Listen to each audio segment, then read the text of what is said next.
Morning जी।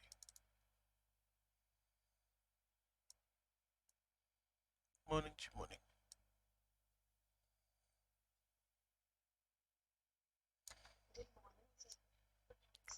Good morning जी।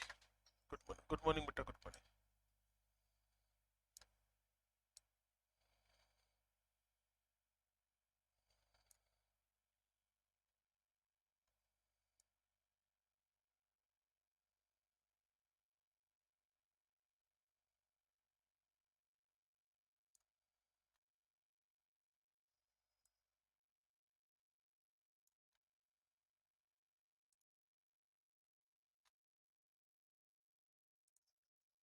हाँ जी। लो जी, ये सॉल्यूशन का असाइनमेंट है। स्टार्ट के 6 क्वेश्चंस में किसी को डाउट नहीं है कोई?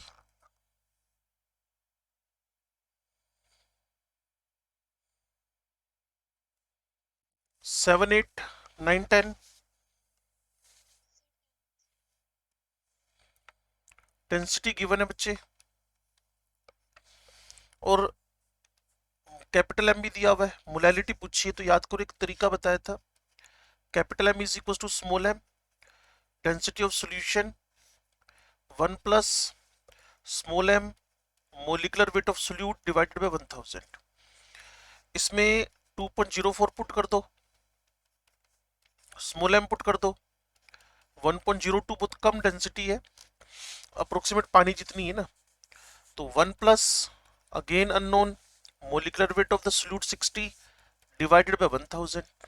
इसका जो सोल्यूशन होएगा एग्जैक्ट तुम्हारे आंसर तक पहुंच जाएगा। सीधे इंटर कन्वर्जन कर सकते हो आप ना।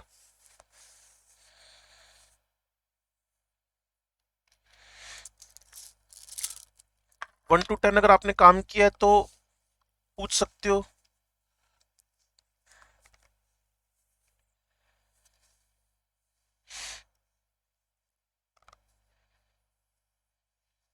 ऑलरेडी अनाउंस था कि कल थोड़ा सा हम काम करेंगे। ये देखना 11, 12, 13, 14, 15 अगर आपने कुछ किया हो तो।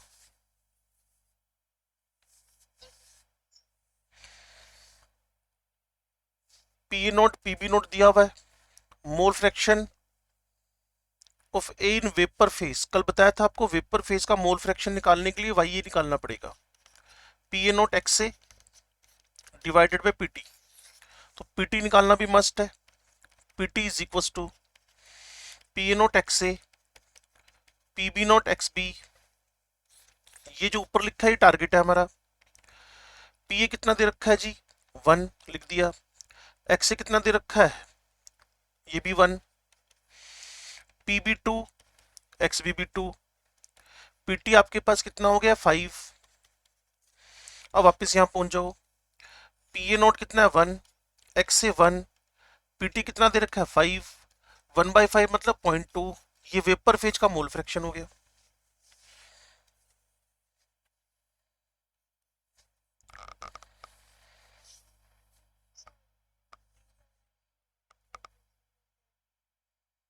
कौन से क्वेश्चन में?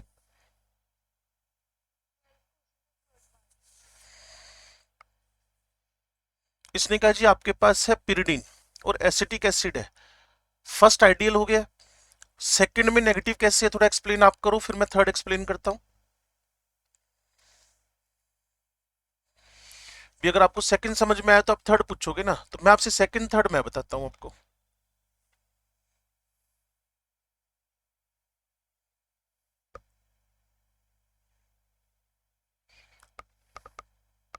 ये तो म्यूचुअल क्वेश्चनिंग है बच्चे।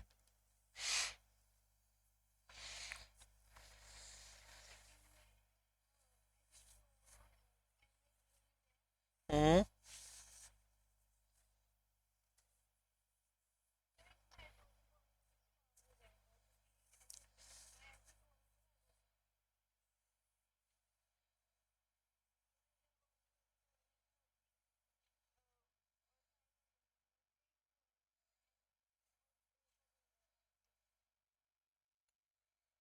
सिर्फ तुक्का या कोई परफेक्टनेस के साथ बोल रही हो ये बात?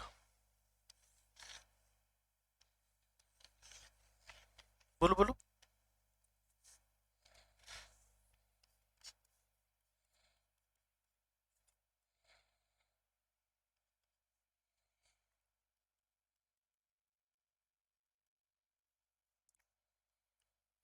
ये जो pyridine है ना, ये लाइक बेंजीन जैसा स्ट्रक्चर है, और जब आप इसकी बात करोगी एसिटिक एसिड की, ये जब किसी पोलर प्रोटिक हाइड्रोजन बॉन्डिंग वाले सॉल्वेंट में जाएगा ना तो आयोनाइज होएगा।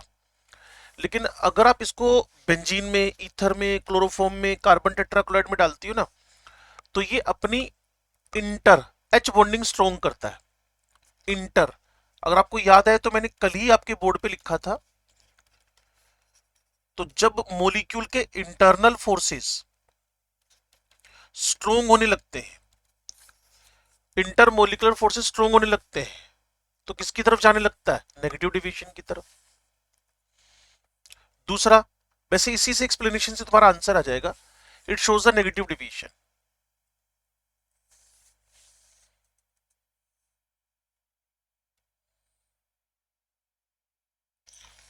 चलो, कोई रिस्पॉन्स नहीं आ रहा, आगे देखना भाई।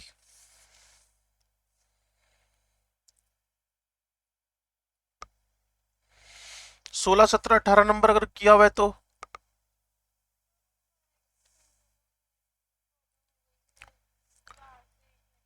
एसिटो बच्चे, जो एसिटिक एसिड था ना, उसका डाइमर बनता है इंटरा एच बॉन्डिंग।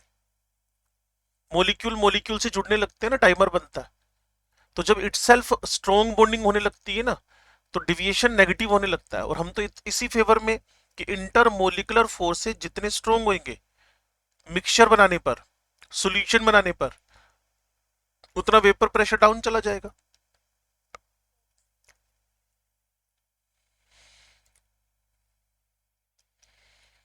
इन 3 क्वेश्चन में कोई डाउट है?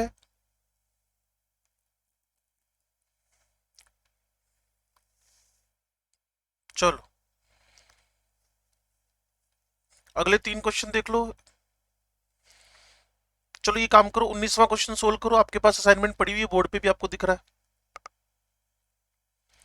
क्वेश्चन नंबर 19 सोल्व करो।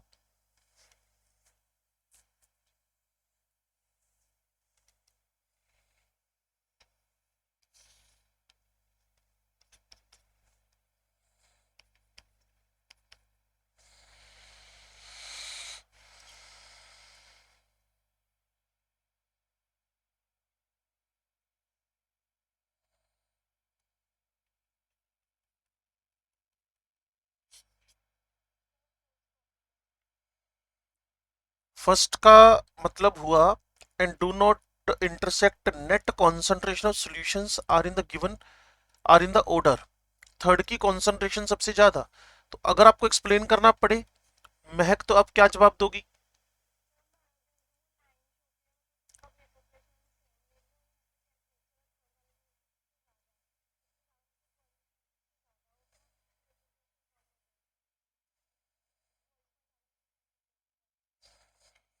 तुमने कुछ ऐसा किया?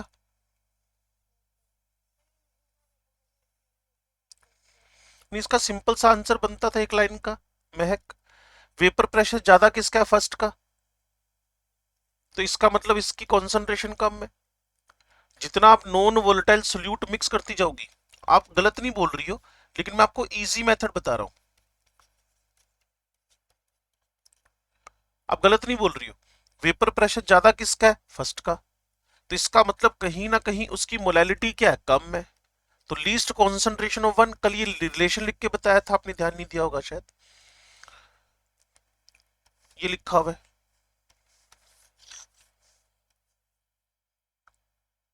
इसी से हो गया क्वेश्चन वो।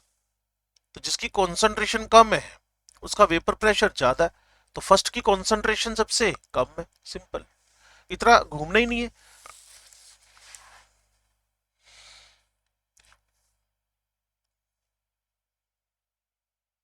ये करना भाई, 23 क्वेश्चन करना। Question number 23।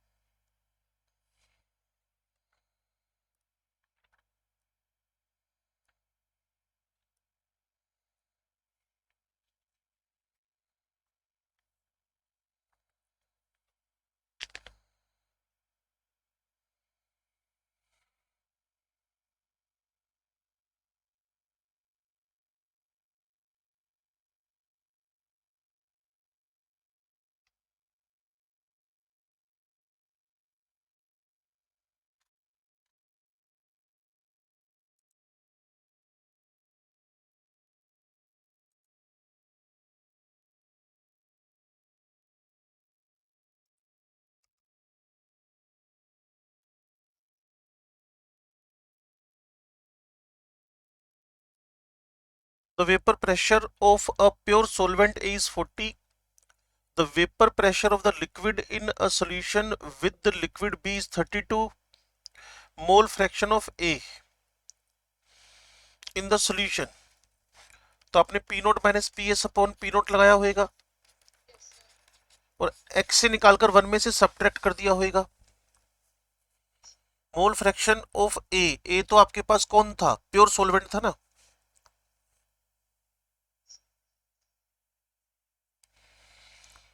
अच्छा जी.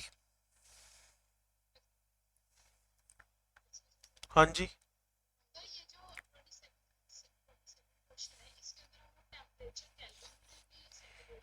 आज तक कभी किसी कैलकुलेशन में डिग्री सेंटीग्रेड लिया है बच्चे?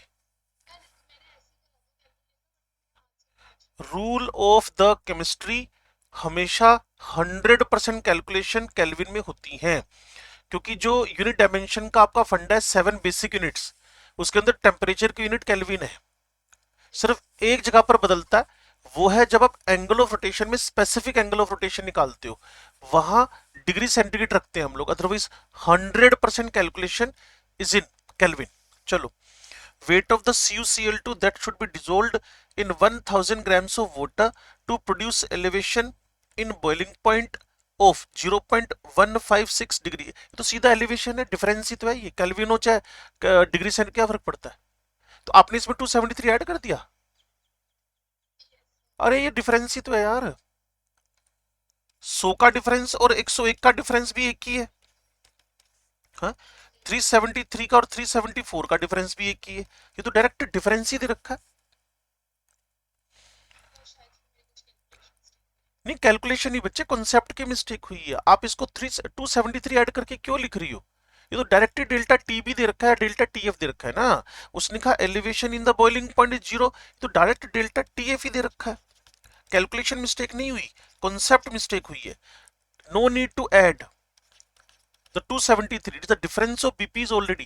कारण ये मैंने आपको बताया, आपने सुना नहीं, फिर आप उसी टोन पे आ गए. आपने कहा कैलकुलेशन मिस्टेक हुई है ना. कैलकुलेशन मिस्टेक नहीं हुई है. 101 और 100 का डिफरेंस भी 1 है. 374 373 का डिफरेंस भी 1 है, तो ये डिफरेंस ही है ना ऑलरेडी. तो उसके बाद आप इसके आगे आई के बी एम लगाओगी, परफेक्ट आंसर निकलेगा. इसमें 273 ऐड नहीं करोगी बच्चे.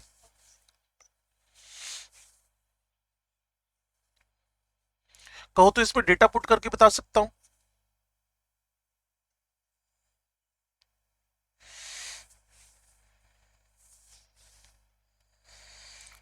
इनमें से देखो,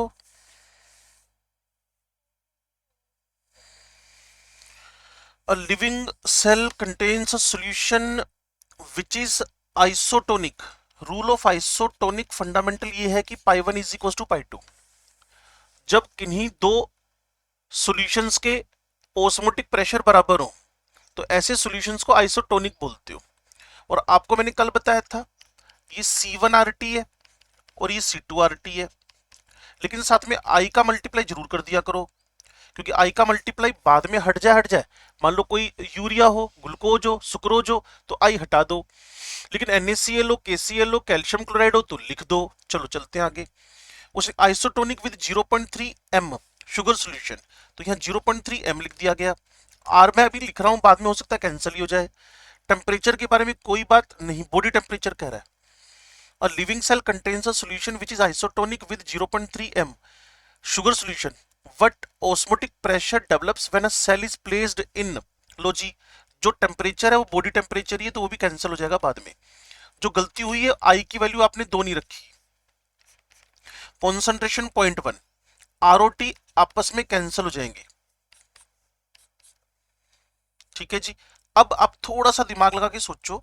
आपने कहा है, सो लाइन क्या थी आपके पास? What osmotic pressure develops when the cell is placed in a.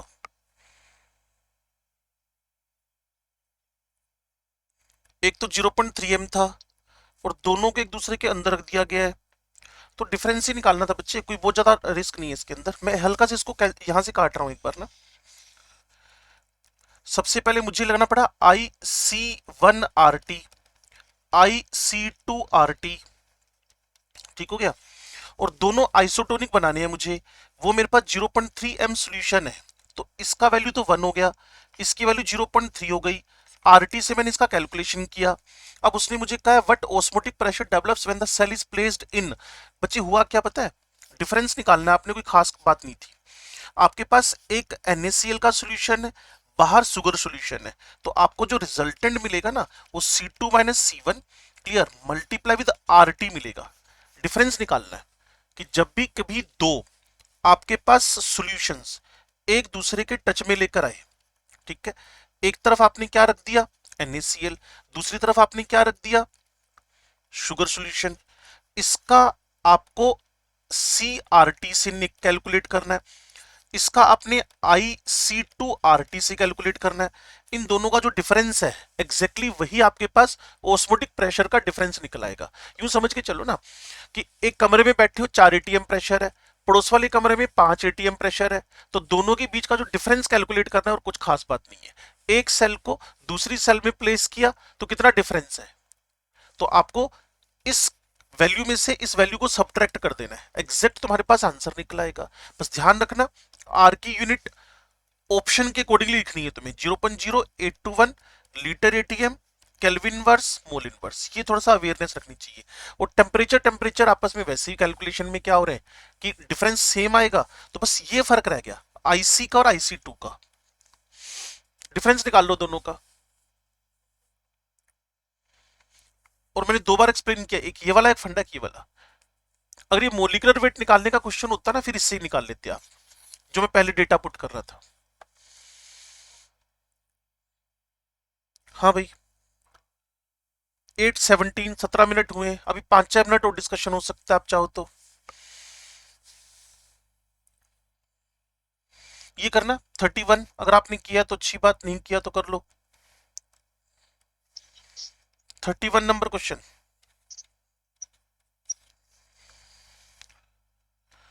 Question number 31।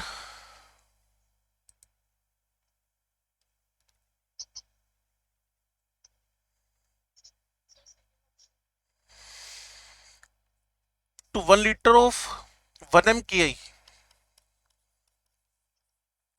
1 mole of AgNO3 is added, ठीक हो गया। इससे एक तो बनेगा KNO3, एक बनेगा आपके पास AgI। जब आपके पास ये 1 m है, ये भी 1 मोल ही उसमें आपने क्या किया, तो सामने से ये 1 मोल बन गया, ये 1 मोल बन गया। आपने कहा जी boiling point will remain same, थोड़ा एक्सप्लेन करना बच्चे, कैसे कैसे कैसे कैसे थोड़ा समझाना, नंबर ऑफ मोल कैसे सेम रखे बेटा।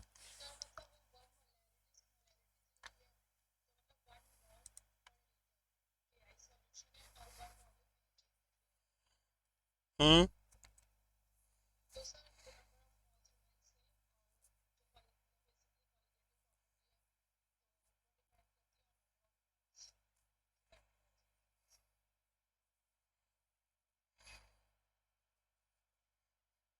कुछ गड़बड़ हो सकती है बच्चे इसमें, मुझे जो कॉन्सेप्ट लगाना है वो कैसे होएगा सुनो। एक कंटेनर के अंदर ना 1 मोलर KI था, ठीक है, एक कंटेनर के अंदर 1 मोलर KI था, उसके नंबर ऑफ आयंस 2 थे, इसका वेंटो फैक्टर 2 था। जैसे आपने इसमें AgNO3 डाला बाहर से, तो आप रिजल्टेंट फर्क देख रहे हो कि KI पे क्या फर्क पड़ा, KI पे। अब ध्यान से सुनना, जैसे ही AgNO3 डाला ना, तो आपको पता है AgI का प्रेसिपिटेशन बन गया। अब ये सीन में रहा ही नहीं, अब ये सीन में रहा ही नहीं, आपके पास बचा कौन, KNO3। तो आपका जो रिजल्टेंट सॉल्यूशन है, इनिशियली तुमने कितने से स्टार्ट किया, 2 आयन से, फाइनली भी तुम्हारे पास कितने आयन आ रहे हैं, 2। तुम्हें पता है अगर इसी क्वेश्चन में एक थीम और जोड़ दे, वो ये मेरे पास KI, इसमें HgI2, इसका तुम्हारे पास सॉल्यूशन हो, तो गड़बड़ हो जाएगा बच्चे, क्लियर है। इसका 1 मोलर सॉल्यूशन हो, यहां तुम्हारे पास K2HgI4 नाम का कॉम्प्लेक्स बनता है। तो जब तुम KI के अंदर HgI2 डाल रहे हो तो ये 2KI बैलेंस्ड हो गए, HgI2 तुमने इसमें डाल दिया, तुम्हें पता है यहाँ नंबर ऑफ आयंस कितने हो गए, 3 हो गए। इनिशियली तुम कितने से स्टार्ट कर रही हो? अगर तुम यहां से 1 मोलर हटा भी दो एक बार, तो तुम 4 आयन से स्टार्ट कर रही हो, और 4 आयन से स्टार्ट करके आयंस कितने बन गए? 3 बन गए। तो आपको यही सीखना है कि प्रेसिपिटेशन ने नंबर ऑफ आयंस को सेम रखा, 2 से स्टार्ट किया, 2 ही रहा। That's why all colligative properties remain same. आपने इसमें प्रेसिपिटेशन का कॉन्सेप्ट नहीं लगाया। वापिस यहां आपके पास BaCl2 है, ये आपके पास H2SO4 है। अब तुम देखना, इसके 1 मोलर में इसका 1 मोलर डाल दिया, BaSO4 बन गया, इससे 2HCl बन गया। ये आपके पास एक सॉल्यूशन था। अब जो भी बच्चा जवाब देना चाहे दे सकता है। इसका 1 मोलर डाल दिया इसके अंदर। What about the all colligative properties, बढ़ेंगी कि कम होंगी? 1 मोल में 1 मोल डाला जैसे पिछले क्वेश्चन में था।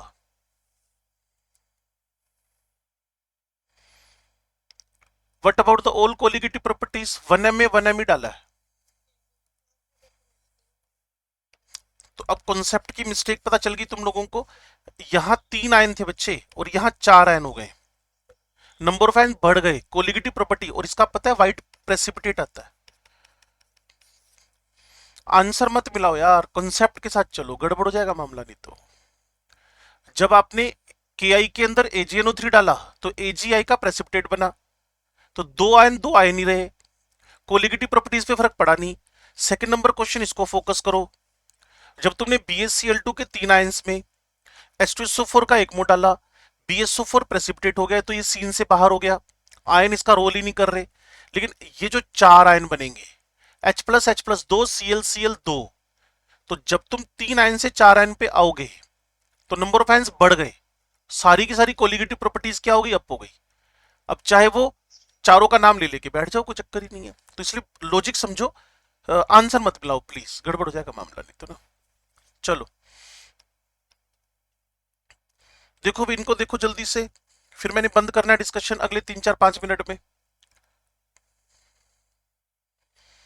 33 34 अगर किया, चलो 34 कर दो। क्वेश्चन नंबर 34,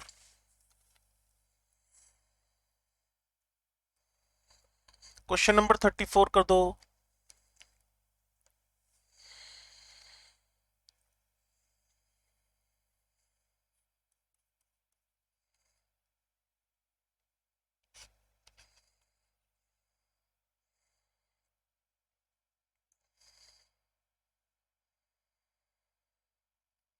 एक तरफ कॉन्सेंट्रेशन 0.1 है, अपनी बायो से लेकर केमिस्ट्री तक की सारी डेफिनेशंस याद करना। There will be net movement of water across the membrane from side B to A। Check कर लें एक बार, ए साइड का पाई अगर डिफाइन करना हो ऑस्मोटिक प्रेशर, तो आप 0.1 कॉन्सेंट्रेशन को वेंटो फैक्टर 3 से मल्टीप्लाई कर दोगे। चलो बी का जो पाई निकालना हो तो आप 0.1 का मल्टीप्लाई 2 से कर दोगे। ऑस्मोटिक प्रेशर इधर ज्यादा हो गया, लेफ्ट हैंड साइड में ऑस्मोटिक प्रेशर ज्यादा हो गया, और राइट हैंड साइड में ऑस्मोटिक प्रेशर कम हो गया। एक 0.3 एक 0.2 है, फॉर्मूला तो आई CRT लगाओगे ना, ICRT लगाओगे ना, RT तो दोनों में कॉमन है, उसका बोदर ही नहीं है, बोदर आई और सी का। तो अगर तुम्हें पता हो डाइल्यूट सॉल्यूशन किस तरफ है, बी साइड में, डाइल्यूट सॉल्यूशन किस तरफ है, राइट हैंड साइड में, पानी ज्यादा कहां है, राइट हैंड साइड में। और अगर आपने डेफिनेशन पढ़ी हो ओस्मोसिस की, spontaneous movement of the water मतलब solvent from from the low concentrated solution to the high concentrated solution. Low concentrated कौन है? मेरा राइट हैंड साइड से पानी किस तरफ चलेगा, लेफ्ट हैंड साइड। तो there will be net movement of water across the membrane from side B to side A, पानी चलता है उधर। और ये डेफिनेशन है किसकी, ओस्मोसिस की। हाँ जी,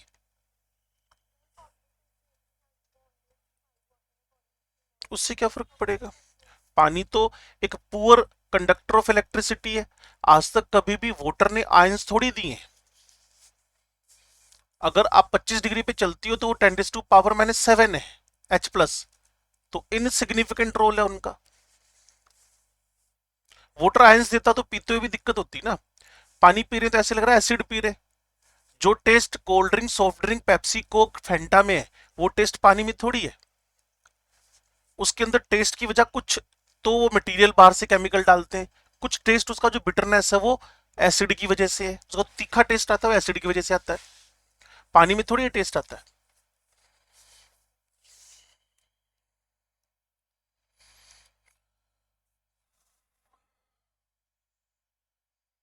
ये कर लो 37 नंबर, या इससे ऊपर कुछ करना है तो वो कर लो। ये करना 36 number.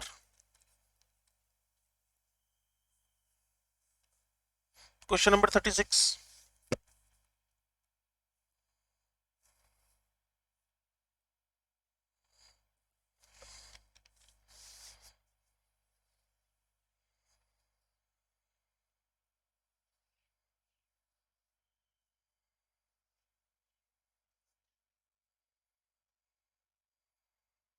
Ratio of lowering of vapour pressure.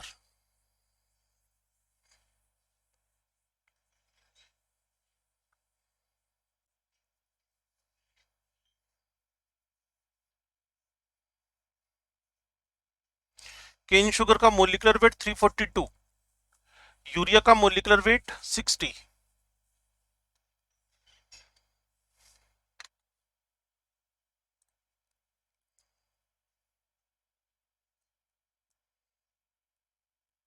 Sameer तुम्हारे दोनों हाथ तो खाली हैं, तुम कर क्या रहे हो?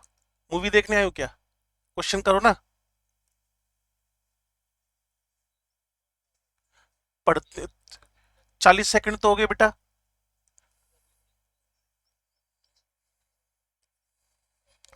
1:1। मैं सोल्व करूँ या आपको समझ में आ गया है? पहली आवाज शाहवीर की लग रही थी मुझे ना। शाहवीर थोड़ा एक्सप्लेन कर दे फटाफट ना, 10 सेकंड में भी मुझे करना क्या है बोर्ड पे।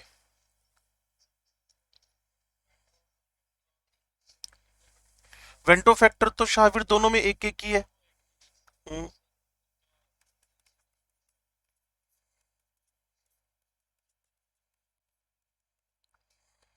Solution contains 12 gram of urea per litre of water.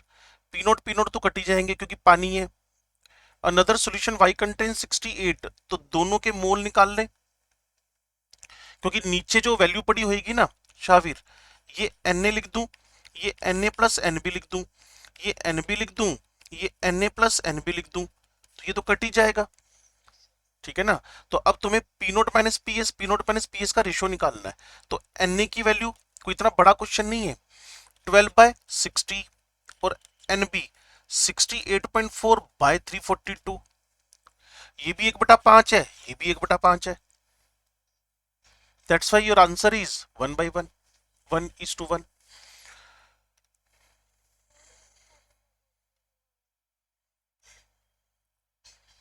42 तो भी आया ही नहीं, आएगा बच्चे, अभी आने दो।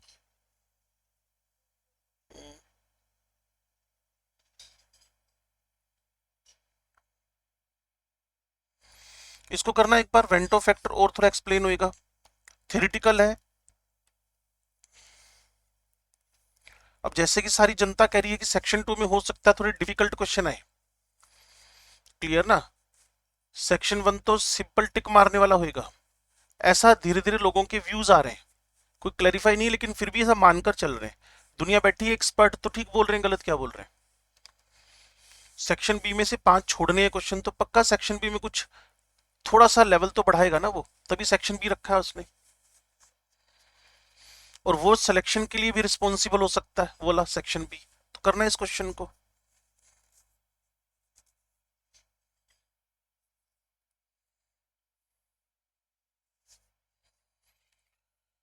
For 0.1 m aqueous solution each of two solutes X and Y. इधर एक्स है इधर वाई है, मैं साथ साथ में आपकी हेल्प करता चला जाता हूँ। 0.1 m में 0.1 m है। एक तरफ आपके पास यूनिवेलेंट, अगर आप समझ पाए तो बहुत अच्छी बात है, कैटायन एन का चार्ज 1 1 है।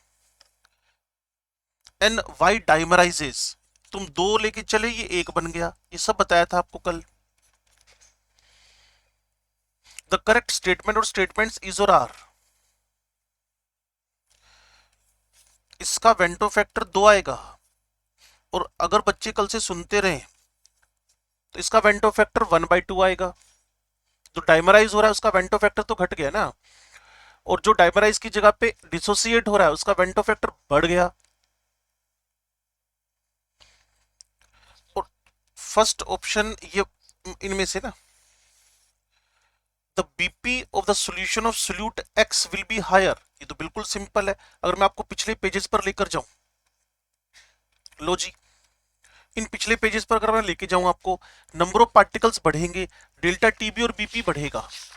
तो मैं 38, कौन सा था 38, हाँ, BP of solution of solute x, x को यहां लिखा, वाई को यहां लिखा, इसका आई 2 है, इसका आई हाफ है, तो जिसका नंबर ऑफ पार्टिकल ज्यादा होगा उसका बीपी ज्यादा हो गया, एक्स विल बी हायर, पहला स्टेटमेंट करेक्ट है।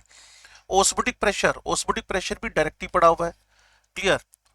और solution solute Y will be lower, हाँ ठीक है, एक्स का ही ज्यादा होएगा। ये बैकबोन है इस चैप्टर का, आपने इसकी कीमत नहीं समझी, प्रॉब्लम ये है। ये जो मैंने हाईलाइटेड कर रखा है ना, ढेरों क्वेश्चन सोल्व हो जाएंगे इससे, और ये हो रहा है 38 इसी से हो रहा है। Freezing point of solution solute x, तो फ्रीजिंग पॉइंट तो इनवर्स होता है। तो अगर मैं नंबर ऑफ पार्टिकल एक्स में 2 कर रहा हूं, दूसरे वाले में हाफ कर रहा हूं, तो नंबर ऑफ पार्टिकल ज्यादा, फ्रीजिंग पॉइंट कम, तो एक्स का फ्रीजिंग पॉइंट कम होना चाहिए। Freezing point of solution of solute X will be lower, बिल्कुल ठीक लिख रहा है। चौथे नंबर पे चलूं तो वो मेरे से कह रहा है P naught minus P S के बारे में, the relative lowering of vapour pressure of solution of solute X will B same, बिल्कुल नहीं, एक 2 है एक हाफ है, तो बराबर नहीं होएगा। सेकंड वाले में लोवरिंग ज्यादा होएगी, फर्स्ट वाले में लोवरिंग ज्यादा होएगी, सेकंड वाले में लोवरिंग कम होएगी। तो जो आपके सामने बोर्ड पे लिखा हुआ है, ये आपका 38 नंबर क्वेश्चन सोल्व कराने में हाईली हेल्पफुल है।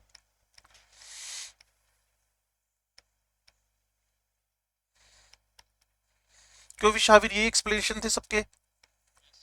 चलो, अब कौन सा चाहिए था, 42,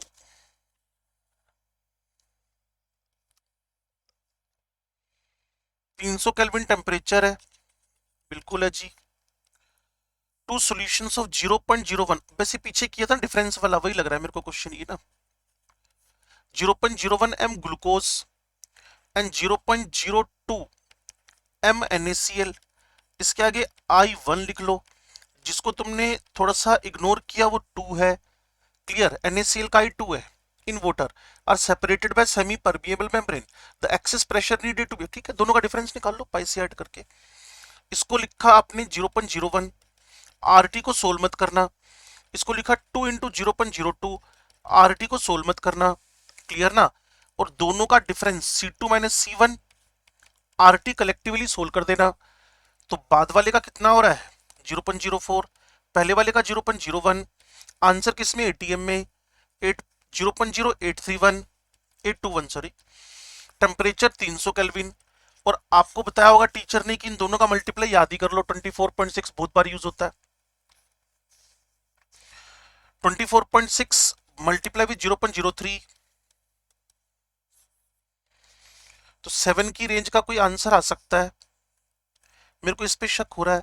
42 का आंसर चेक करना, फोर्थ ही है, अभी किया था इस रेंज का क्वेश्चन हमने, उसमें एक सेल दूसरी सेल में डाल दी, दोनों का ऑस्मोटिक प्रेशर अलग अलग था, क्लियर ना, और प्रेशर का सीधा सीधा डिफरेंस निकला था।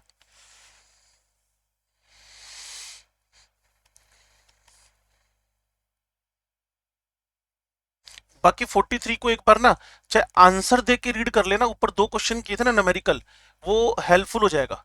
क्वेश्चन नंबर 43 का चाहे आंसर दे के पढ़ लेना, थ्योरी है ये आपके लिए हेल्पफुल हो जाएगा। चलो बस एक दो क्वेश्चन और कर लेते हैं। एक तो क्वेश्चन नंबर 44 पे अपना हाथ आजमाओ, एक 46 पे हाथ आजमाओ, जल्दी करो थोड़ा सा, और सभी लोग पार्टिसिपेट करें तो ये सभी के लिए फेवरेबल होएगा। 44, 46,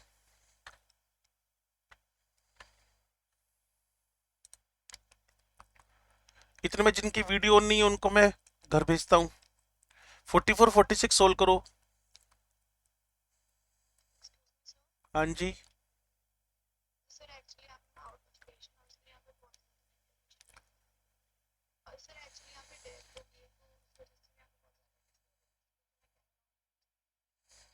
वो साउंड का डिस्टरबेंस होगा, कैम उसका वीडियो का थोड़ी होगा।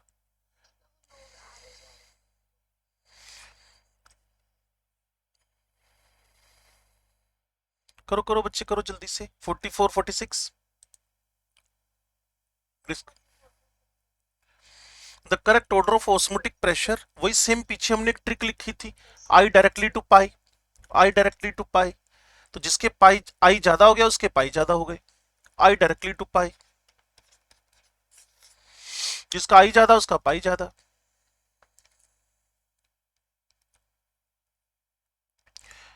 अच्छा ये बताओ, जो तुम्हारा अमोनियम फॉस्फेट है इसका आई वैल्यू कितनी है?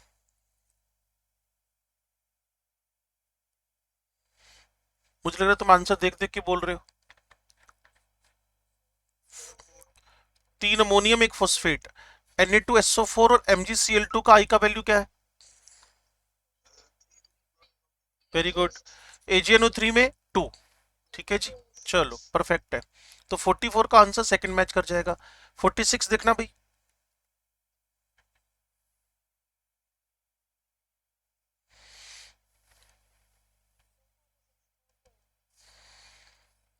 एक्सप्लेनेशन दो जल्दी से, आंसर तो 4 ही होना चाहिए।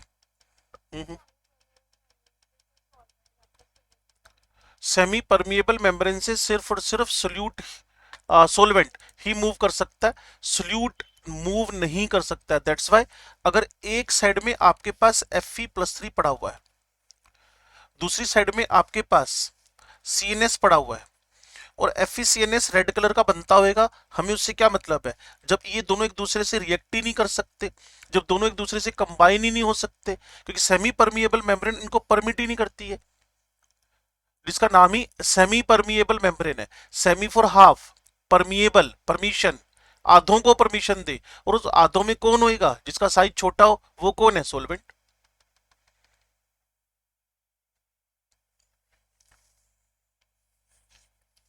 चलो जी, परफेक्ट आंसर है।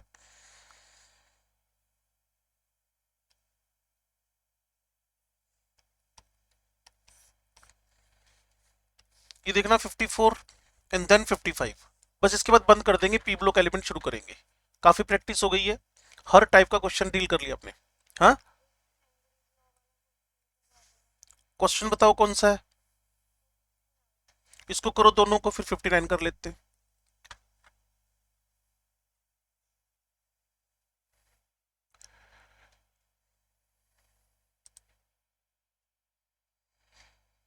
राजश्री, मैं आपको वेटिंग रूम में भेज रहा हूँ, बाद में मत बोलना।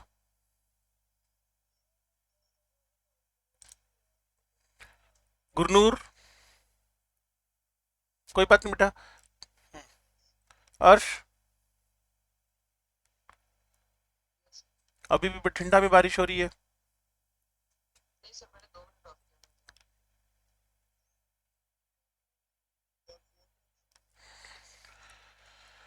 3 एक्वस सॉल्यूशंस हैं, 0.01 0.01 0.01। एक आई फैक्टर 1 के साथ जीरा होएगा, एक आई फैक्टर स्लाइटली ग्रेटर देन 1 के साथ जीरा होएगा, एक एग्जैक्टली 2 के साथ हो रहा होगा। ठीक है ना? फिनोल का आप एग्जैक्टली 2 नहीं लिख सकते, क्योंकि फिनोल आयोनाइज तो हो रहा है, उस लेवल पे नहीं हो रहा जिस लेवल पे NaCl, KCl, K2SO4, KNO3 वगैरह होते हैं ना। तो आप कौन सा आंसर बोल रहे थे इसमें? फोर्थ। फोर्थ का आपके दिमाग में रीजन क्या रहा? जबकि अगर आपने फिनोल के 2 टुकड़े कराए होंगे तो आयन तो 2 ही बन रहे हैं।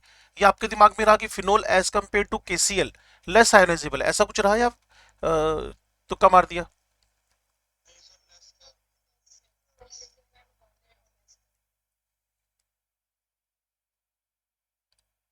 फिनोल ऑर्गेनिक कंपाउंड है, तो एग्जैक्टली exactly, उसका जो अल्फा होएगा वो उतना नहीं होएगा जितना कि KCl का स्ट्रोंग एसिड बेस के सोल्ट की वजह से होएगा। ये रीजन आपके दिमाग में रहना चाहिए। चलो, अब ये क्वेश्चन से पहले हम चलते हैं हेनरीज वाले पे। हेनरीज का कौन सा था भाई? सीधा फॉर्मूला यूज करना है इसमें, तो P A is equal to K H X से। P is equal to K H X A, ये हेनरीज कांस्टेंट है। ये आपके पास mole fraction of solute which is और gas which is dissolved in the given solvent, ये उसी gas का पार्शियल प्रेशर है। और हेनरीज ने कोई बहुत ऐसा रॉकेट साइंस नहीं दे दी हमारी लाइफ में। हम सिंपल सी बात समझेंगे, जितना तुम गैस का प्रेशर बढ़ाते चले जाओगे, जितना तुम, मैं तो ऐसे बोलता हूं कि 2 मिनट सांस रोक के रखो अपनी, ज्यादा होगी वैसे तो आधा मिनट तक, तो हाफ मिनट तक आप अपनी अगर ब्रीदिंग रोक लो तो आपकी बॉडी के अंदर CO2 की परसेंटेज, तभी तो धीरे धीरे आपको एंजाइटी होने लगेगी। CO2 आपने एक्सेल नहीं की, आपके ब्लड के अंदर CO2 की अमाउंट बढ़ने लग गई। क्या मतलब, प्रेशर बढ़ाया, CO2 ज्यादा घुल गई। यही तो कहा हेनरी ने। हेनरी ने कोई बहुत बड़ी साइंस थोड़ी दी हमें, प्रेशर बढ़ाओ ज्यादा घुलेगी, प्रेशर कम करो कम घुलेगी। अभी किताबें पढ़ पढ़ के हम परेशान हुए जा रहे हैं। जनरल साइंस तो दिया उसने, जनरल साइंस क्या, कि वो कह रहा है प्रेशर बढ़ाओगे गैस का, गैस की solubility in the given solvent बढ़ेगी। तो अब इसके अंदर KH मेंशन है, लिख देंगे यहां पर, moles of nitrogen dissolve in 10 mole of water. तो यहां आप निकाल लोगे in given pressure of air. बच्चे ध्यान से सुनना, 5 ATM प्रेशर है, नाइट्रोजन का जो मोल फ्रैक्शन है वो 0.8 है। हो सकता है आपके दिमाग में कहीं बात ये घूम रही हो, मोल फ्रैक्शन आयनिक इक्विलिब्रियम में कैसे निकलता है, ठीक है, मोल कॉन्सेप्ट में कैसे निकलता है वो हमें पता है। Small n by N plus N भी होता है और capital N by N plus N भी होता है। तो अभी ज्यादा वाला दे रखा था ये 0.8 है। अब थोड़ा सा आगे बढ़ूंगा, अभी मैं स्टेटसोमेटर की थोड़ी सी कमी रह गई अभी। पार्शियल प्रेशर कैसे निकलता है, हो सकता है आप में से कुछ बच्चे मेरे से बात कर पाए। मोल फ्रैक्शन का टोटल प्रेशर से मल्टीप्लाई, मोल फ्रैक्शन का टोटल प्रेशर से मल्टीप्लाई, मोल फ्रैक्शन का टोटल प्रेशर से मल्टीप्लाई। मोल फ्रैक्शन 0.8 आपको दे रखा है, टोटल प्रेशर 5 आपको दे रखा है, पार्शियल प्रेशर 4 हो गया, तो ये 4 यहां लिख दिया। इसकी वैल्यू हो गई है 10⁵ और x से मुझे निकलने को मिल जाएगा। तो x से कितना आ गया, 4 इंटू 10⁻⁻5। एक्स की वैल्यू आपके पास आ गई है 4 इंटू 10⁻⁻5। ये डिनोमिनेटर में गया, कैलकुलेट हो गया। अब आपको पता है small n by n plus N is equal to 4 into 10⁻⁻5। वो चाहता क्या है, वो मोल्स ऑफ नाइट्रोजन, ये पूछ रहा है आपसे,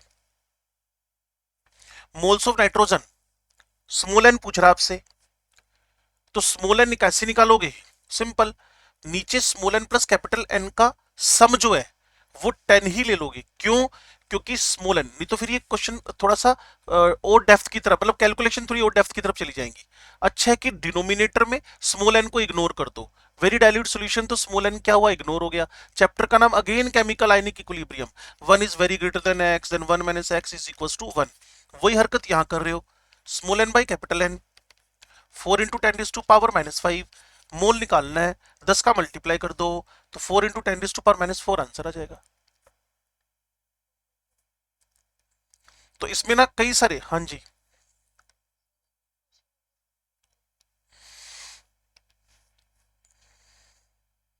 ये तो मैंने ही कहा था, आप लोगों ने सोल्व किया कि नहीं किया, डोंट नो।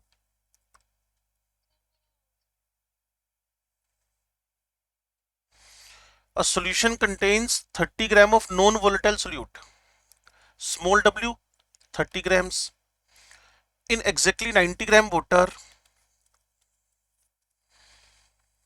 ये सोलवेंट सोल्यूट, ये सोलवेंट हो गया सोल्यूट के अंदर ना, 90 ग्राम ऑफ वाटर, ये सोल्यूट है, ये सोलवेंट है। उसने कहा जी has a vapour pressure, solution containing this solute in exactly has a, तो सॉल्यूशन का वेपर प्रेशर 20 mmHg दे दिया है, ठीक होगी बात। On addition of 18 gram more water, लो जी, ये W1 हो गया, ये W2 हो गया, ये 108 ग्राम हो गया। अब the resulting solution formed has a vapour pressure, ये तो कोई बहुत बड़ा टास्क नहीं बचा। अब 21 mmHg। Molecular weight of solute, मुझे molecular weight of the solute के बारे में पता करना है। सुनो भाई, फॉर्मूला क्या था आपके पास, P not minus PS upon PS वाला फॉर्मूला लगा लो, ज्यादा हेल्पफुल हो सकता है। क्योंकि मुझे पता है ये PS मेरे पास दोनों पड़े हुए हैं। चलो अगर आप उस अपने याद किए हुए फॉर्मूले पे जा रहे हो तो भी मैं आपके साथ हूं। P naught minus P S upon P naught, P naught minus P S upon P naught cut जाएंगे, पानी का वेपर प्रेशर तो सेम ही रहेगा।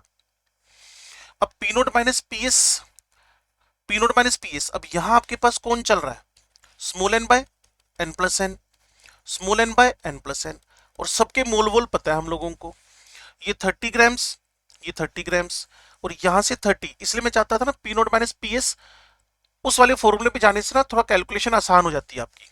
मैं फिर लिख रहा हूं एक ऑप्शनल, इसमें तो वैल्यूज पुट करनी है, आंसर आ जाएगा P naught minus P S upon P S, P naught minus P S upon P S, इसकी कैलकुलेशन में इतनी बचत हो जाएगी बस आपकी।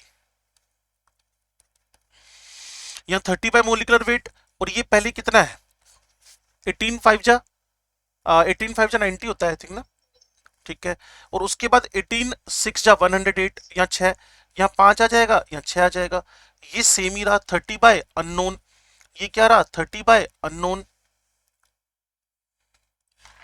बस अब कैलकुलेशन पार्ट ही है और कुछ है ही नहीं, क्योंकि आपके पास पी नोट फिक्स पड़ा हुआ है, पीएस आपके पास दो, पहले 20 था, अब आपके पास क्या हो गया, वैसे मैंने थोड़ा सा ना, हाँ ठीक है सोल्यूशन का ही है, पी नोट फिक्स है, ये पहले 20 था, ये भी 20 है, ये 20 है, ये 21 है, ये दोनों सोल्व होके एग्जैक्टली आंसर तक पहुंचे, थोड़ी कैलकुलेशन पार्ट है बस और कुछ नहीं है। क्या कह रहे हो बेटा, अभी है अपने पास 4 दिन आगे, इसकी कैलकुलेशन कर लेना, फिर हम और इससे बात कर लेंगे, दोनों तरीके लगा सकते हो, ये थोड़ा सा कैलकुलेशन उलझा देगा, ये कैलकुलेशन थोड़ी सुलझा देगा, जो मैंने सेकंड नंबर बताया था ना इसमें कैलकुलेशन थोड़ी आसान हो जाती है, P naught minus P S upon P S small N by capital N, इससे कैलकुलेशन आसान हो जाएंगे, और ये विदाउट इग्नोरेंस है।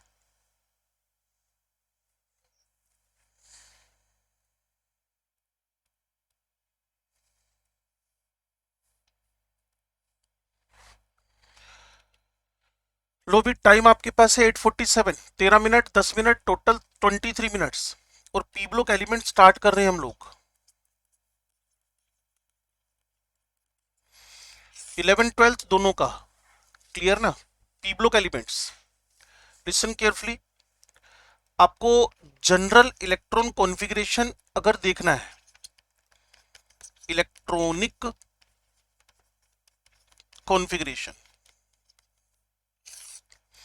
तो वो NS2NP1 to 6, ठीक है जी, 1 to 6 के बेसिस पे आपको समझ में आ गया होगा, टोटल मेरे पास 6 ग्रुप है, टोटल मेरे पास 6 ग्रुप्स हैं, 6 ग्रुप्स में थर्ड ए जिसको आप 13 बोलते हो, फोर्थ ए जिसको आप 14 बोलते हो, फिफ्थ ए जिसको आप 15 बोलते हो, सिक्स्थ ए जिसको आप 16 बोल रहे हो, सेवेंथ ए जिसको आप 17 बोल रहे हो, एट्थ ए जिसको आप 0 ग्रुप बोल रहे हो, नोबेल गैसेस का ग्रुप। अब पीरियोडिक टेबल में इनके नेम भी डिफाइंड है, 15वें ग्रुप को आप लोग पिनिकोजेंस बोलते हो, क्योंकि इनके एलिमेंट्स जो कंपाउंड्स बनाएंगे उनमें सफोकेटिंग ऑर्डर आएगी, मतलब सफोकेटिंग ऑर्डर आने की वजह से इनको पिनिकोजेंस बोल दिया है। नेक्स्ट आपको पास मिलते हैं कैल्कोजेंस, क्योंकि इनके एलिमेंट जो कंपाउंड बनाएंगे वो मैक्सिमम और फॉर्मिंग होते हैं, और फॉर्मिंग एलिमेंट्स, इसका मतलब है और फॉर्मिंग एलिमेंट, इसका मीन होगा सफोकेटिंग ऑर्डर, इसका मीनिंग हो गया और फॉर्मिंग एलिमेंट्स,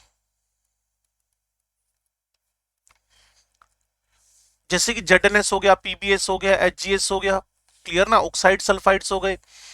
सेवेंथ वाले तो बच्चे जानते हैं हेलोजेंस, इसका मतलब है सोल्ट फॉर्मिंग, और ये नोबेल है बिकॉज अंडर ऑर्डिनरी कंडीशन ये रिएक्ट नहीं करते। तो 13th group, 14th group, 15th group, 17th, 16th, 17th and 18th। अब इनके मेंबर्स देख ले हम लोग, boron, aluminium, gallium, indium, thallium, इसमें carbon, silicon, germanium, tin and lead, then nitrogen, phosphorus, arsenic, antimony, bismuth. जो आपके पास 16th ग्रुप है, oxygen, sulphur, selenium, tellurium and polonium. जो 17th है, fluorine, chlorine, bromine, iodine, astatine, neon, argon, krypton, xenon and radon.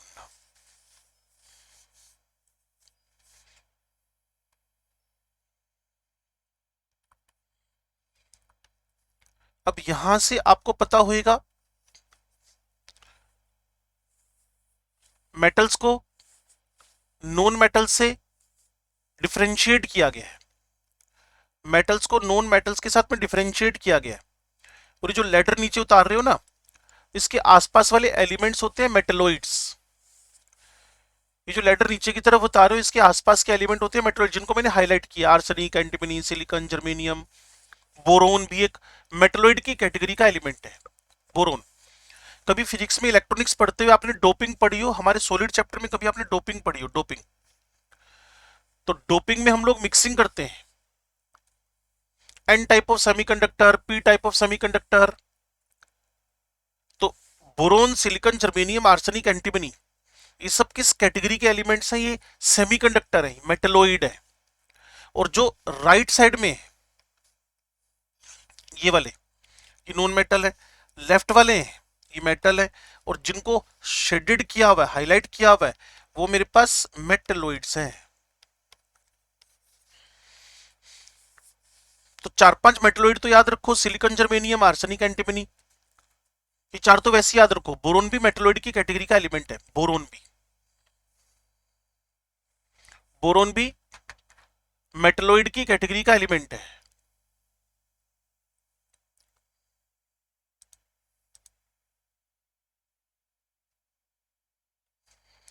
चलो जी, अब मैं individual groups पे आ रहा हूं। तो सबसे पहले मुझे मिलता है ग्रुप नंबर 13। ग्रुप नंबर 13 के एलिमेंट्स आपको बता दिए, boron, aluminium, gallium, indium, thallium. Boron, aluminium, gallium, indium, thallium, ये ग्रुप 13 के एलिमेंट्स हो गए। Boron, aluminium, gallium, indium, thallium. इनका individual electron configuration NH2 NP1 है। तो एक छोटा सा काम कर सकते हो, आप अपनी ना एनसीईआरटी उठाओ, और उस एनसीईआरटी के अंदर ना हर, जैसे 11वीं के एनसीईआरटी है, 12वीं के एनसीईआरटी है, अभी मत उठाओ, अभी सिर्फ सुन लो, क्लियर ना।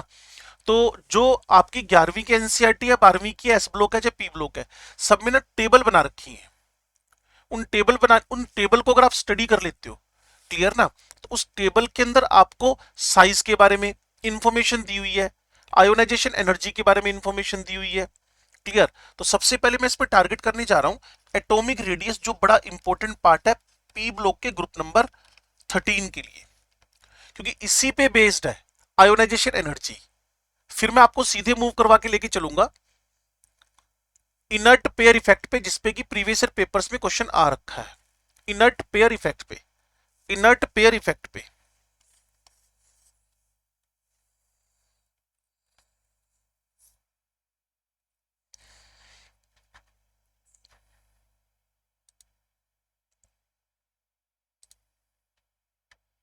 चलो जी, तो सबसे पहले एटॉमिक रेडियस की बात कर लें।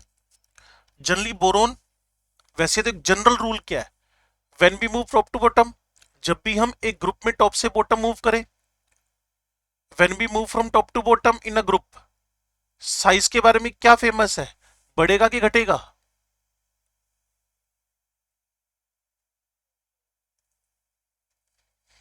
इंक्रीजेस। बोरोन से बड़ा, एल्यूमिनियम से बड़ा, गैलियम से बड़ा, इंडियम से बड़ा थीलियम होना चाहिए। बस बोरोन से बड़ा एल्यूमिनियम है, कोई दिक्कत नहीं, लेकिन एल्यूमिनियम गैलियम से भी बड़ा है। अब इस बात को समझाने के लिए हमारे पास लॉजिक है, बताते हैं भी आपको।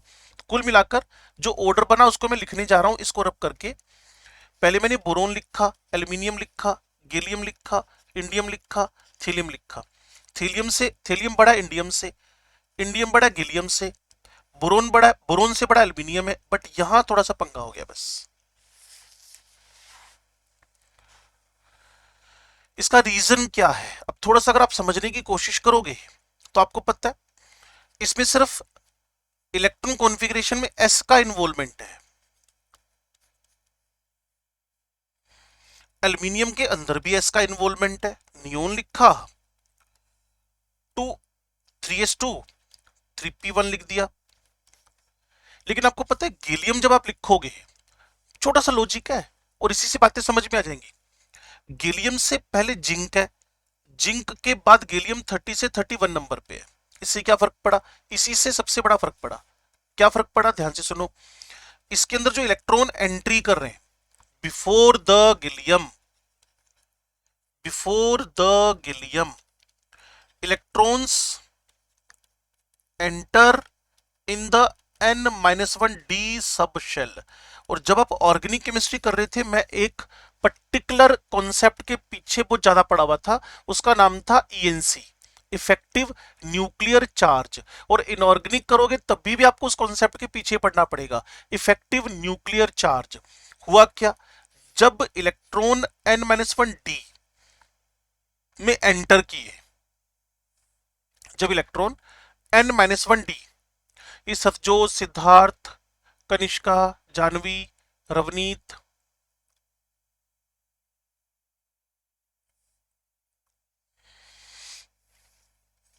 मेरे को तो कई बार समझ ही नहीं आता कि जब चलते चलते वीडियो बंद कर देते हो तो इसके पीछे लॉजिक क्या है। या तो आप पढ़ना नहीं चाहते हो, देखो ये अखिलेश की जो स्माइल है ये बता रही है अखिलेश बताना, सीरियसली बताना, आज सबके सामने बता दो वीडियो क्यों ऑफ करते हैं हम। हाँ वही कह रहा हूं ना, तुम लोग कोई पंगा तो है। चलो बच्चा ईमानदार है कुल मिलाकर। Before the gallium electron enter कहां कर रहे हैं, n-1d। चाहे तो 10 मिनट सुनते रहो इस बात को और कहीं ना कहीं सबकॉन्शियस माइंड में ही डाल लो। इलेक्ट्रॉन जब भी ns-np में एंटर करें, उसके कंपैरिजन में n-1d में एंटर करें, n-1d, और उसके कंपैरिजन में n-2, तो कहां न्यूक्लियस के वेरी क्लोज है n-2, कहां थोड़ा सा दूर है n-1, कहां और दूर है n, snp। तो यहां हुआ क्या, before the gallium electrons enter in the n-1d sub shell, इससे इसका ईएनसी क्या हो गया, बढ़ गया। और आप में से अगर कुछ बच्चों को ईएनसी के बारे में खबर हो कि ईएनसी का मतलब होता है नेट अट्रैक्शन, और जब भी कभी ये नेट अट्रैक्शन बढ़ेगा तो साइज ऑफ द एलिमेंट क्या करेगा, decrease. Not attraction, net attraction है ये। और जब भी कभी नेट अट्रैक्शन बढ़ गया, जब भी कभी नेट अट्रैक्शन बढ़ गया तो साइज क्या होएगा, डिक्रीज। तो वही तो मैं कह रहा हूं, when we move from boron to aluminium, तो मुझे कोई दिक्कत नहीं है, शेल बढ़ा साइज बढ़ गया। इनका इंटरनल भी कौन था, वही एस था वही पी था, कोई बहुत बड़ी बात नहीं थी। लेकिन जब आप गैलियम पे गए तो गैलियम तक जाने से पहले स्कैंडियम से लेकर जिंक तक 21 से लेकर 30 तक 10 इलेक्ट्रॉन n-1d में एंटर किए थे। उस n-1d में जो इलेक्ट्रॉन एंटर किए थे ना, सारा के सारा काम उन्होंने किया है। n-1d में जो इलेक्ट्रॉन एंटर किए थे उन्होंने ईएनसी बढ़ा दिया, ईएनसी बढ़ाते साइज में कॉन्ट्रैक्शन हो गया, दैट्स व्हाई गैलियम का साइज छोटा हो गया। तो ये चार ऑप्शन में आपको लिखा मिलेगा, when we move from top to bottom size of gallium is smaller than aluminium. What is the reason behind it? Your answer should be increased ENC is responsible to decrease the size, because gallium से पहले electron 10 electron enter कहां किए, इन the n-1d, और जब भी d में enter करेगा तो साफ सी बात है।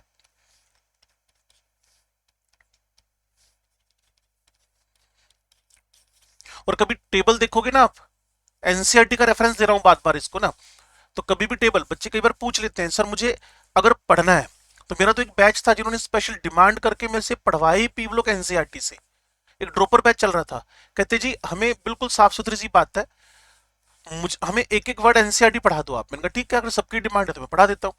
तो उन्होंने मेरे से एक एक वर्ड एनसीईआरटी का पढ़ लिया, उनके पास वो स्पेस ही ठीक ठाक था, 10 दिन के आसपास मिले थे उनको 13 से लेकर 18 तक पढ़ने के। वो कहते बस आप ऐसी, वही ऑनलाइन ही क्लास ही चल रही थी, और उनका एनसीईआरटी पढ़ा दो बस हमें तो ना। तो वो बच्चे पी ब्लॉक एलिमेंट ऐसे फिंगर टिप्स पे करके बैठे हुए। अब जब भी पेपर आएगा, जो भी क्वेश्चन आएगा, जनरली हम मान के चलते हैं S block, P block, D block, inorganic की बात कर रहा हूँ, S block, P block, D block, इसको एनसीईआरटी से परफेक्ट कर लेना चाहिए, हर अंडरस्टैंडिंग अपने दिमाग में डाल लेनी चाहिए। एस बी, पीबी और डीबी लिटरली लाइनें उठकर आ जाती हैं। कम से कम S block, P block, D block की बात करूं, पॉलीमर की बात करूं, बायोमोलिक्यूल की बात करूं, केमिस्ट्री इन एक्शन की बात करूं, क्लियर ना। हाँ, सॉलिड चैप्टर करना है तो वैरायटी बहुत है, सॉल्यूशन करना है तो आपके सामने 67 क्वेश्चन थे, अप्रोक्सीमेट हमने इसमें से 30 तो किए ही हैं, अभी बोर्ड पे किए हैं, क्लियर। वैरायटी बहुत है, काइनेटिक्स की वैरायटी बहुत है, क्लियर। उधर से स्टेटोमेट्री की वैरायटी बहुत है, स्ट्रक्चर ऑफ एटम की वैरायटी बहुत है, ढेरों वैरायटीज है। 40 से 50 चैप्टर ऐसे हैं जिसकी वैरायटी है। ऑर्गेनिक की वैरायटी बहुत है, एनसीईआरटी अकेली हेल्पफुल है ही नहीं ऑर्गेनिक पढ़ाने में, तो इनऑर्गेनिक पे थोड़ा सा आप हाथ आजमा सकते हो। तो ये मैं कह रहा हूं आपसे कि टॉप से बॉटम जाने पर गैलियम का साइज क्यों छोटा हो गया एल्यूमिनियम से, तो रीजन एक लाइन का है, entry of electron takes place in n-1d subshell in the 10 elements before the gallium, clear. That is reason behind, मतलब ईएनसी बढ़ा, अट्रैक्शन बढ़ा और साइज छोटा हो गया, इतनी सी बात है। चलो जी, ये रेडियस की बात चल रही थी।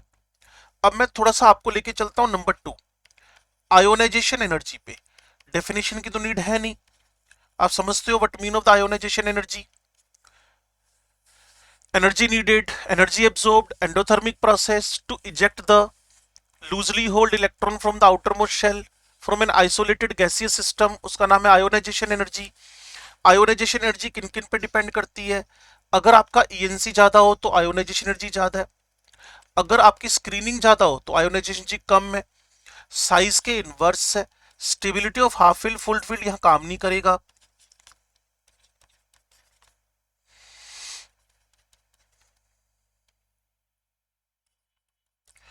और पेनिट्रेशन भी अभी काम नहीं करेगा। पेनिट्रेशन लिमिटेड एलिमेंट्स पे एप्लीकेबल थ्योरी है, penetration effect, penetration effect limited elements पे लगती है, जैसे बेरिलियम बोरोन पे लगती है, मैग्नीशियम एल्यूमिनियम पे लगती है, वो काम नहीं करेगी अभी। आपको बस ये काम कर जाएंगे, ENC screening size, ENC screening size. तो ध्यान से सुनो भाई, boron aluminium, gallium indium, thallium, ये 5 नंबर पे आ रहा है, ये 13 पे आ रहा है, ये 31 पे आ रहा है, ये 49 पे आ रहा है, ये 81 पे आ रहा है। और एक बात बताऊं आपको, एक बीच में भी बात छूट गई थी, जब आप एनसीईआरटी से टेबल देखोगे ना इसका, उस टेबल में देखना थीलियम का साइज उस रेशो में नहीं बढ़ा जिस रेशो में बढ़ना चाहिए। थीलियम का जो साइज है मेरे पास पड़ा हुआ है वो सिर्फ 170 पिकोमीटर और जबकि इंडियम का साइज 167 है, सिर्फ 3 पिकोमीटर बढ़ा हुआ है। फिर सुन लो, याद नहीं करना, बता रहा हूं एक डेटा कि जब मैं इंडियम से थेलियम पे गया ना तो सिर्फ 3 पिकोमीटर साइज बढ़ा, जबकि एक्सपेक्टेड तो ये था कि जब आप इंडियम से गैलियम पे जा रहे, आईएन से थेलियम पे जा रहे हो ना, तो साइज बहुत ज्यादा बड़ा होना चाहिए, तो साइज में उतना इंक्रीज नहीं है जितना एक्सपेक्टेड था। क्यों इंक्रीज होना चाहिए यार, शेल बढ़ गया पूरा की पूरा टॉप से बॉटम, लेकिन साइज सिर्फ 3 पिकोमीटर बढ़ा। तो कुछ ना कुछ गड़बड़ थेलियम में भी है, कुछ ना कुछ गड़बड़ थेलियम में भी है। अब वो कौन सी गड़बड़ है, आप में से कुछ बच्चे जानते होंगे, कुछ नहीं जानते होंगे। तो वो गड़बड़ है लेंथेनाइड कॉन्ट्रैक्शन, क्योंकि थीलियम से पहले 58 से 71 तक, 58 से 71 तक एब्लोक एलिमेंट आते हैं जिसमें इलेक्ट्रॉन की एंट्री n-2f में हो रही है। तो अब सोचो इसका ईएनसी तो और जबरदस्त हो गया भाई, एनएसएनपी के कंपैरिजन में n-1 का का ईएनसी ज्यादा है और n-2 के अंदर ईएनसी और ज्यादा है, वेरी क्लोज टू न्यूक्लियस। जितने न्यूक्लियस के पास होते जाएंगे उतना उनका ईएनसी बढ़ता बढ़ता बढ़ता बढ़ता बढ़ता चला जाएगा। अब जो कह रहा हूं उसको ध्यान से सुन लो, आयोनाइजेशन एनर्जी में सबसे ज्यादा बोरोन की हो गई, और ये जो थीलियम था ना, ड्यू टू लेंथेनाइड कॉन्ट्रैक्शन, क्या आपको पता है, किसी एक बच्चे को पता हो, पीरियोडिक टेबल से लेकर एफ ब्लॉक एलिमेंट से लेकर डी ब्लॉक एलिमेंट से लेकर, क्लियर ना। और जो चैप्टर हमारे पास चल रहा है अभी पी ब्लॉक एलिमेंट के ग्रुप नंबर 13, 14, 15 में जब आपने पढ़ा होगा इनर्ट पेयर इफेक्ट, तो आपके टीचर ने आपको ढेरों बार इनर्ट पेयर इफेक्ट लेंथेनेड कॉन्ट्रैक्शन का नाम लिया होगा। आप मुझे 4-5 वर्ड से लेकर 15-20 वर्ड्स तक बता सकते हो व्हाट इज अ लेंथेनेड कॉन्ट्रैक्शन। खुली छूट कोई भी बोल सकता है।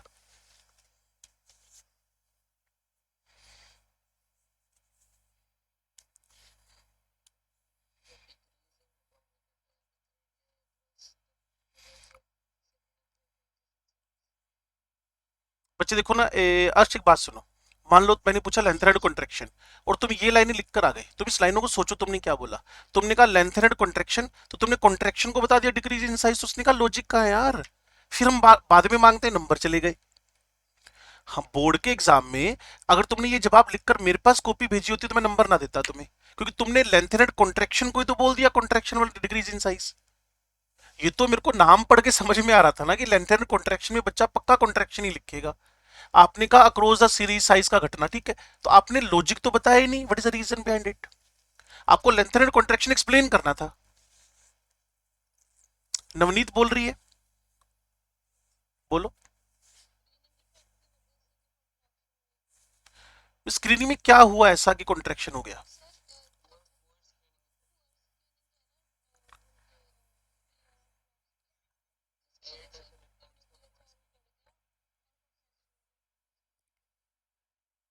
पुअर स्क्रीनिंग होने से क्या बढ़ गया? हाँ, आपको बस यही बोलना है, यही बोलना है। When electron enters in n-2f subshell due to the, NCERT की एक आदत है, वो स्क्रीनिंग पुअर लिखती है, हायर ईएनसी कभी नहीं लिखती वो, क्योंकि वो बचना चाहती है मैथमेटिकल कैलकुलेशन से। ये भी एनसीईआरटी की एक आदत है। एनसीईआरटी कभी भी ना, आप एनसीईआरटी कभी भी उठा के देख लेना, लेंथेनेड कॉन्ट्रैक्शन में वो लिखते हैं पुअर ईएनसी नहीं लिखेंगे, पुअर स्क्रीनिंग लिखेंगे, हायर ईएनसी कभी नहीं लिखेंगे वो। क्लियर? लेकिन हमें कंक्लूसिव यही जाना है। क्या सुनो, when electron enter in 58 to 71 मतलब n-2f सबशेल, जब इलेक्ट्रॉन n-2f सबशेल में एंट्री करेगा, it becomes closer to nucleus. Screening poor हो गई, रिपल्शन कम हो गए। स्क्रीनिंग का मतलब होता है रिपेल करना, स्क्रीनिंग का मतलब होता है इलेक्ट्रॉन को इलेक्ट्रॉन से बचाना। न्यूक्लियस यहां पड़ा हुआ है, electron electron electron electron electron electron. कोई बता पाएगा मैक्सिमम स्क्रीनिंग का है? 1 2 3 4 5 6 मैक्सिमम स्क्रीनिंग का है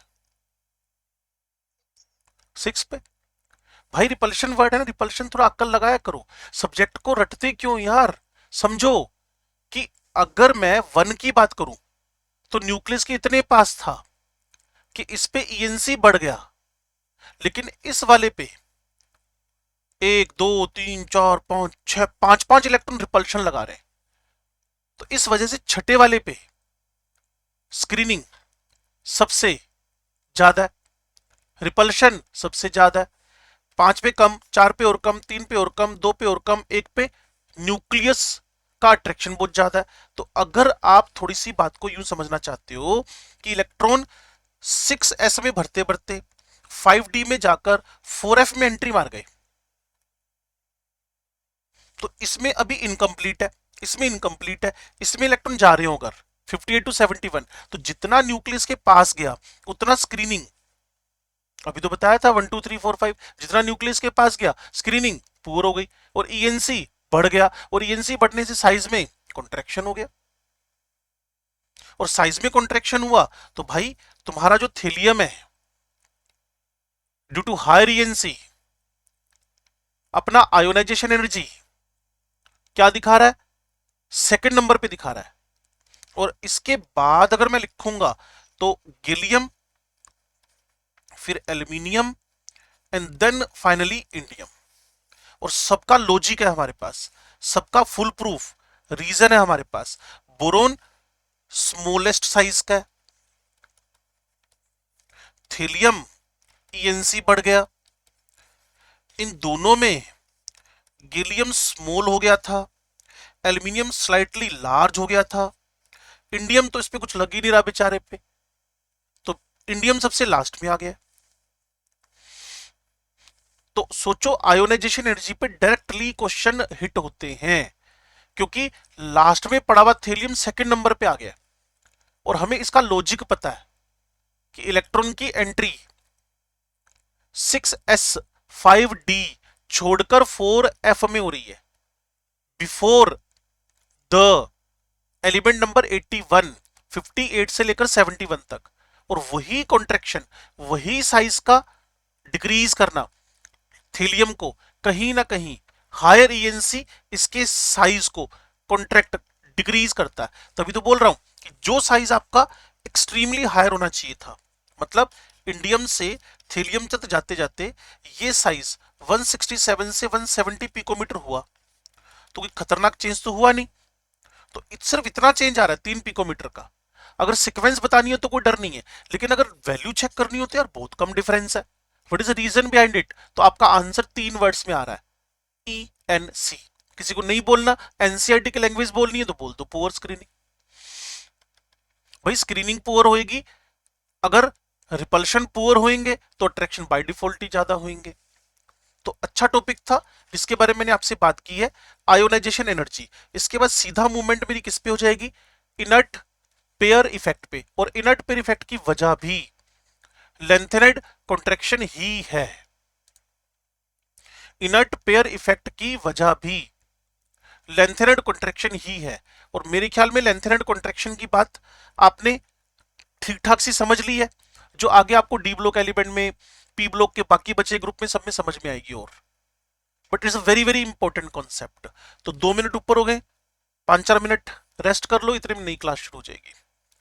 और सॉल्यूशन के हमने मैक्सिमम क्वेश्चन कर लिए, फिर भी ट्राई कर लेना और काम कर लेंगे उस पर। अब पी पे शुरू हो जाना 1-2 दिन में ना। ठीक है जी, ओके बेटा, गॉड ब्लेस बेटा। ओके बेटा, ओके ओके बेटा, ओके।